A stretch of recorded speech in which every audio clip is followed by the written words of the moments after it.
चालढकल करून लोकांचं मेमरी इज टू शॉर्ट असं जे सायकोलॉजिकल हे आहे की public memory is always short. तेव्हा पब्लिक मेमरीमधनं यांना काढावं. दुसऱ्या 2-3 नवीन कॉन्ट्रोवर्सीज तोपर्यंत येतीलच. त्या 2-3 नवीन कॉन्ट्रोवर्सीजमध्ये महाराष्ट्राच्या जनतेला गुंतवून ठेवावं आणि याला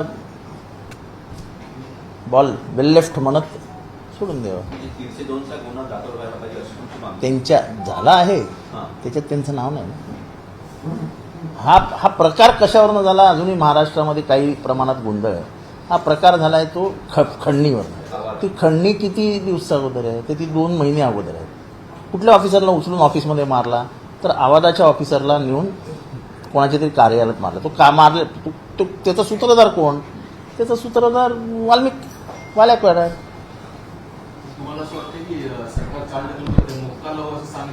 कुठे मुक्का नाही. जज करणार होते अपॉइंट, तो जजचं नाव नाही कुठे काय नाही. म्हणजे अर्थात सभागृहाची पण हे नाही राहत ना जी गरिमा आहे की तुम्ही सभागृहात सांगितलं. महाराष्ट्राच्या जनतेसमोर 288 आमदार ज्या सभागृहात येऊन बसतात त्या सभागृहात सांगितल्यानंतर आज इतके दिवस होऊन गेले तरी काहीच नाही हालचाल. खरं तर 24 तासात फाईल मूळ होऊन साहेब होऊन आत्तापर्यंत प्रोसिजर सुरू व्हायला पाहिजे होती चौकशीची.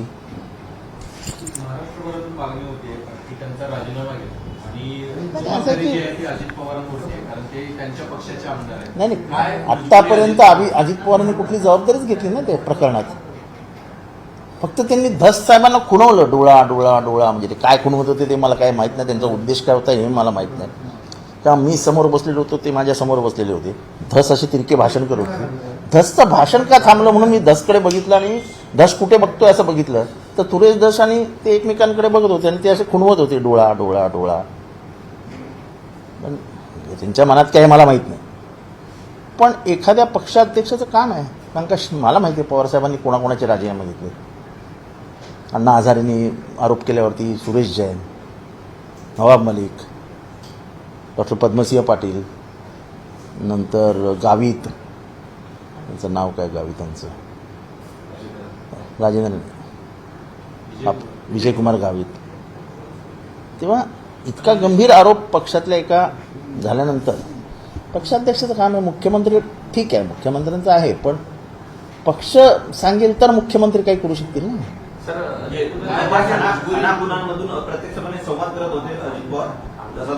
कोणासोबत? शंभर टक्के. अजित पवारांची काय मजबुरी आहे? कोणाची काय मजबुरी असेल ते मी कसं सांगू शकेन. माझा काय संबंध त्याच्यात. पण एकूणच तपास यंत्रणाचं हे अपयश आहे की तपास यंत्रणा दबावाखाली काम करते आणि जाणीवपूर्वक पाठलागण करते. कारण असं आहे की एका आरोपीला ताब्यात घेणं कारण अनेकदा नागपूरमध्ये देखील तो आरोपी आहे असं सांगितलं जात होतं. नाही मला अजूनही आठवतं की दाऊदला फरफटत आणणार होते. अरे तुम्ही वालाघराला नाही आणू शकत. तुम्ही दाऊदच्या पर्यंत काय पुसणार हो. पॉलिटिकल अंडरस्टँडिंग शिवाय हे सगळं घडत नाही. आणि अजूनपर्यंत मी खुनांची मालिका सांगितली. त्यांच्या कोणालाही आजपर्यंत चौकशीसाठी बोलवलं नाही. बाबा एवढं मोठं हे सगळं बाहेर आलंय तर त्यांचे रामकृष्ण बांगर मी नाव घेतो आज. त्यांच्या 11 संस्था आहेत शैक्षणिक संस्था. त्या माणसाचे इतके हाल केले यांनी की काय विचारता सोय नाही. बबन गीते तो फरार आहे बिचारा. आणि हे बाकीचे सगळे मर्डरमध्ये प्लॅनिंग कोणी केलं आहे. प्रत्येकाच्या घरी जाऊन विचारा ना तुम्ही. मर्डर झालेल्याच्या माणसांना बोलवा आणि विचारा की बाबा कसं रे झालं हे. तो तुम्हाला येऊन गपचूप सगळं सांगून जाईल ना. तुम्ही त्याला उघडपणाने बोलू नका. बीडमध्ये हे ज्यांची जे नावं घेतोय आम्ही त्या सगळ्यांच्या नातेवाईकांना पुण्यात तरी बोलवा नाही तर मुंबईत तरी बोलवा आणि बोलवलंय सांगू नका. बघा तुम्हाला तुमच्या समोर सगळ्या प्लॅनिंग कसे मारले काय झालं कशी घरी घुसले होते कसे घरी दम दिले सगळं बाहेर आहे ना. सुरेश अण्णांनी जो आका म्हटलाय तो हा आकाच आहे. अहो मी कोणाला आका पण म्हणत नाही आणि मी कोणाला काका पण म्हणत नाही. मी तर नावच घेतलंय ना. मी आका फिका म्हणणाऱ्यातला माणूस नाही.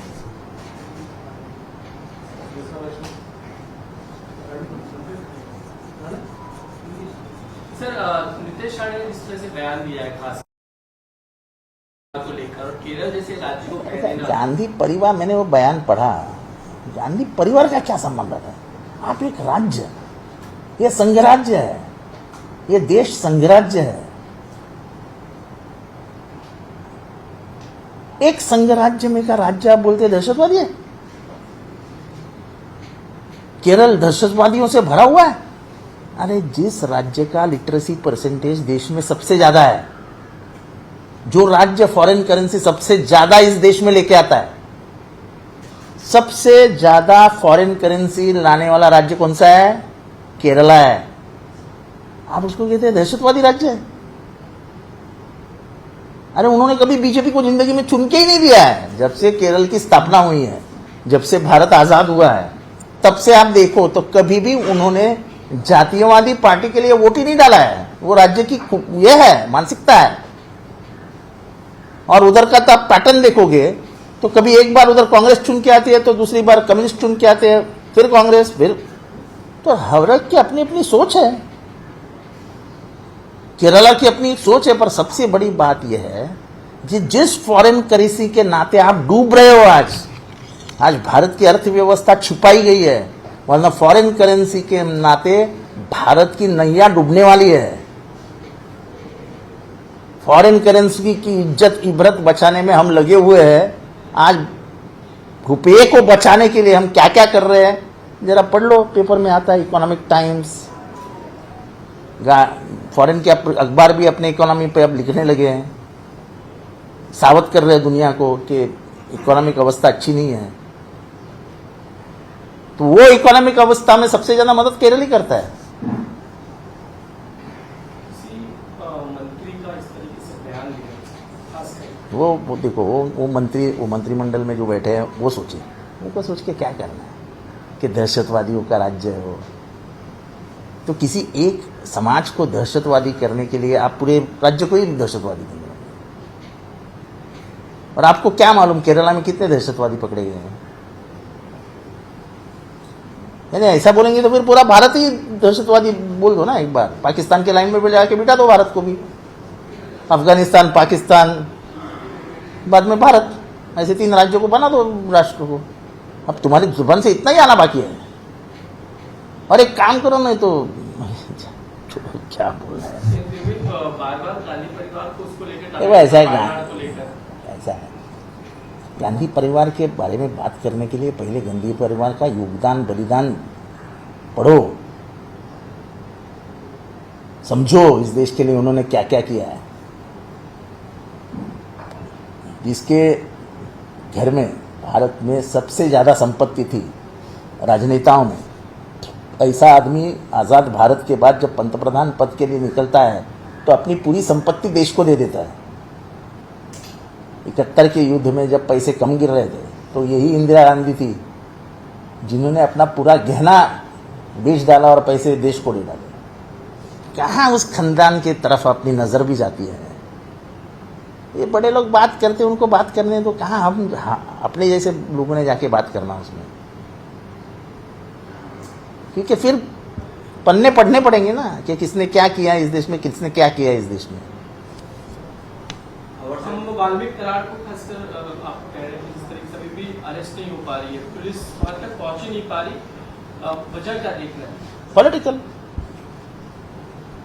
देखो पुलिस की क्षमता क्षीण कभी होती है, पुलिस को वीकनेस कभी आता है जब पॉलिटिकल इंटरफियरेंस आता है। तब आप किसी एक के पीछे लगा देते हो पुलिस, तब भी पुलिस वीक हो जाती है, क्योंकि पुलिस जानती है कि इसका कोई गुनाह नहीं है, शर्माती है पुलिस। मैं खुद कहता हूं, मेरा एक्सपीरियंस है, पुलिस खुद कहती थी मेरे सामने कि साहब आम्हाला माहिती है तुमचा गुन्हा नहीं है, आप जब प्रेशर है हो साहब।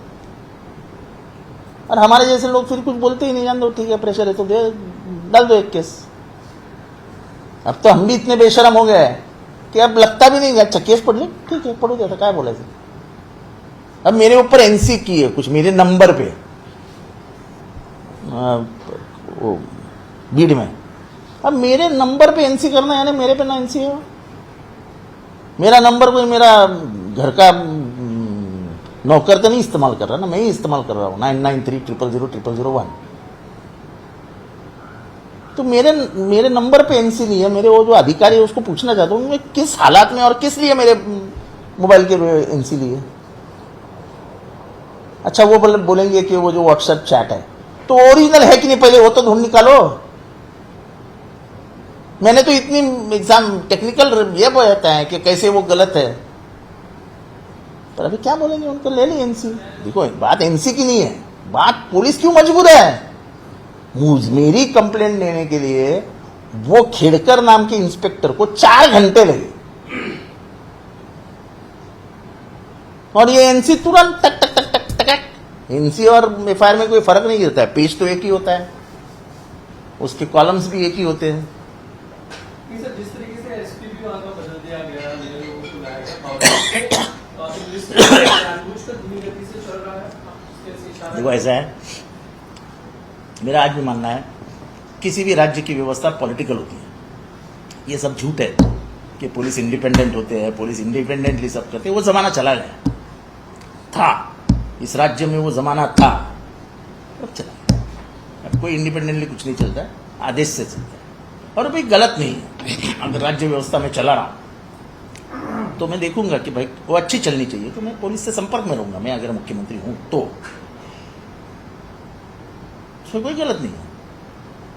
पर गति क्यों रुकी है, इसकी मालूमात तो पूरे राज्य को होनी चाहिए। राज्य से छुपाते क्यों आप, ये जनता को कुछ मालूम ही नहीं पड़ रहा। 302 का आरोपी नहीं बन रहा है आज तक। वो ऐसा है कि आपने कुछ लोगों तो अरेस्ट किया है 302 में, किया है ना।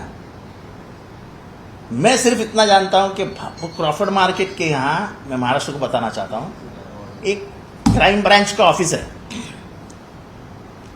कभी आप भी उसका दर्शन लिखो, जहां पे कभी एक बार दाऊद को लाया करते थे, छोटा शकील को लाया करते थे, अरुण गवली को लाया करते थे। वहां लिखा गया था, यहां पत्थर भी बोलता है। इसका अगर मतलब समझो तो समझ लो। राहुल गांधींबद्दल नितेश राणेला केलेलं आहे ते निवडून काय करतात ते असं आहे की केरळला उल्लेख केला. केरळ राज्याचा इतिहास किती जणांना मला माहिती आहे मला माहित नाही अजून. केरळ भारतातलं एकमेव राज्य आहे त्याच्यात लिटरसी पर्सेंटेजमध्ये भारतात अनेक वर्ष ते 1 नंबरवर आहेत. शैक्षणिक प्रगतीमध्ये भारतातलं नंबर 1 राज्य महाराष्ट्र नाही आहे, केरळ आहे. सर्वात जास्त सुशिक्षित लोक कुठे आहेत, केरळात आहेत. जगाच्या पाठीवर सर्वात जास्त गेलेले कुठल्या राज्यातले लोक आहेत, तर ते केरळातले आहेत. आपल्या देशाला फॉरेन करन्सी देणारं सर्वात 1 नंबरवरचं राज्य कुठलं, तर ते केरळ आहे. आपल्या फॉरेन करन्सीसाठी आपला देश अब्जो रुपये खर्च करतोय, कारण का फॉरेन करन्सी आणि आपल्या रुपयाचं मार्केट हे बॅलन्स असावं लागतं. आज आपलं जे गडगडत आहे आणि ते सावरण्याचा प्रयत्न करतोय ना, त्याच्यात सर्वात जास्त मदत आपल्याला केरळ करते. 85 रुपये झाला रुपयाचा भाव. रुपी अगेन्स्ट डॉलरला 85 रुपये झालाय. म्हणजे आपण कुठल्या परिस्थितीत आहोत हे आपल्यालाच माहित नाही. आपल्यापासून श्रीलंका काय फार लांब नाही. तर असं हे कुठल्याही राज्याला दहशतवादी राज्य म्हणजे दहशतवादी लोक राहतात. आता तुम्ही सगळे सत्तेत आहात, सत्तेपुढे शहाणपण नाही असं म्हणतात. तर मुसलमानांना दहशतवादी म्हणून ते लिहितात ना. तुमचा धर्म कुठला, तर मुसलमान. खाली एक अजून कॉलम लावा ना की मुसलमान म्हटलं की दहशतवादी. संपलं. म्हणजे तुम्हाला काय दुसरं काय करायला नको, बोलायला पण नको. याच्यापुढे एकदाच त्रास संपवून टाका तुमचा म्हणजे तुम्हाला जो त्रास होतो तो संपवून टाका कायमचा. गेली 1 महिना वाल्मिकी कराड नागपुरात आहे, मध्ये दिवसांमध्ये नागपुरात आहे असं अण्णा सांगतो. अजूनही त्याची अटक झाली नाही, आत्मसमर्पण करतील असं म्हटलं जातंय.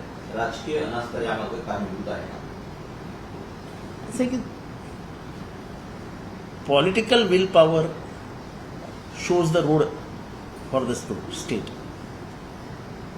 पॉलिटिकल विल पॉवर असेल तर एका राज्य व्यवस्थेपुढे कोण आहे, कोण मोठा होऊ शकतो. म्हणून मी पहिल्या दिवशी एक वाक्य म्हटलेलं, तेव्हा लोकांनी बीडमधल्यानी बाप तो बाप रहेगा म्हणून ते चालवलं. म्हणजे अशी अवस्था आहे बीडमध्ये आज. वाल्मिक कराड खडा तो वो सरकार से बडा. तुम्ही स्वतः दाखवून देतात ना की तो सरकारपेक्षा मोठा आहे. आजही त्याची पोरं बाप तो बाप रहेगा, बचके रहना, महंगा पडेगा, असे काय काय रील्स बनवून पाठवत आहेत. त्या पोरांची हिंमत कशी होती? हिंमत तो घाबरला पाहिजे. नको रे बाबा रील. त्याच्या आई वडिलांनी सांगितलं पाहिजे बाबा काका राहतो मुंबईत, जा काकाकडे राहून राहा, तू इथं राहूच नको. पोलिसांची भीतीच नाही आहे. म्हणजे मी ह्या विषयावर कधी जात नाही. 1300 लायसन्स, कुठलाही चिमुरडा मिशी न फुटलेला माणूस रिव्हॉल्वर लावून शर्ट त्याच्यावर खोचून चालतो. कोणी येतो रस्त्यात ठाम. सर्वात मजेशीर गोष्ट म्हणजे महाराष्ट्राने ऐकावी आणि ह्याच्यावर विचार करावा. किती बूथ कॅप्चर झाले? तुम्ही कुठल्याही पत्रकाराने कधीही टीव्हीवर ते गांभीर्याने घेतलं नाही. अर्ध्याहून अधिक बूथ हेच हे रिव्हॉल्वरधारी नवीन जी पैदास आहे त्यांनी कॅप्चर करून दिले. व्हिडिओ दाखवते या विधानसभेत या विधानसभेत. म्हणे वोटिंग एकदम नीट व्यवस्थित झालंय, शांतपणाने झालंय. व्हिडिओ आहेत, व्हायरल आहेत. उमेदवाराच्या बाजूच्या माणसाला कानफडात मारलेले व्हिडिओ आहेत. मी स्वतः उमेदवाराला भेटलो, त्यांनी जी संख्या सांगितली ती तर भयंकर आहे. मला काय रे किती बूथ कॅप्चर झाले? तो म्हणाला 150हून अधिक बूथ कॅप्चर झाले. महाराष्ट्रासारख्या राज्यामध्ये, बीडसारख्या जिल्ह्यामध्ये, परळीसारख्या मतदारसंघामध्ये आपल्याकडे 150हून अधिक बूथ कॅप्चर होतात. अरे सर, म्हणजे it's a sad story of Indian democracy. आणि ते पण आपल्या महाराष्ट्रात, प्रगतिशील प्रागतिक विचारांच्या महाराष्ट्रात.